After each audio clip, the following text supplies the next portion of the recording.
When it comes to exam time for art history, it can be challenging. You have to memorize a lot. You need to memorize the artist or the title. You need to memorize the date or the time period. And you need to memorize the location and also the significance, why we're talking about that piece. So, one of the things that I did when I was in graduate school, I of course took notes. But then when it came to exam time, these are actually my flashcards and study cards from a neoclassical course that I took and also a Renaissance, Italian Renaissance art history course. The professor that I had for my French neoclassical course really loved to talk about David, Jacques Louis David, and he said it with such passion and kind of spit it out of his mouth. But David was crucial to neoclassicism. So, one of the things that you can do as you're getting ready for exams is make these flashcards or study cards. Another thing I did when I was in graduate school is I just numbered the pieces that we talked about in the class.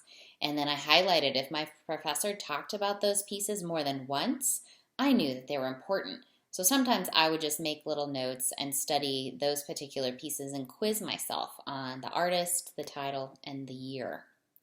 So one of the things that I would encourage you to do in our class is to, one, take notes, but then when exam time gets close, midterm and final, rewrite those notes in like a flashcard manner. You can type up those notes if you want, but include an image. So these are images that more than likely you're going to talk about.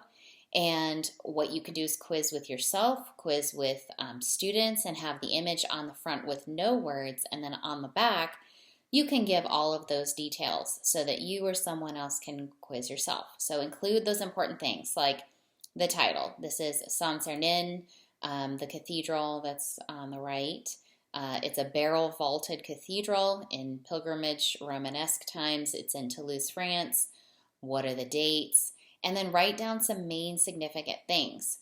And when it comes to significance, it means why? Why is this built? What is so important about it? And more than likely, we'll have talked about that in class a lot. Start with the most important things. It's a pilgrimage church. It's a typical pilgrim church. It's similar to Santiago de Compostela in Spain. It's a major stop on the Camino. It's barrel vaulted and Romanesque. It's large enough to fit all the pilgrims while there can still be like a mass going on, and the pilgrims can look at the relics in the radiating chapels.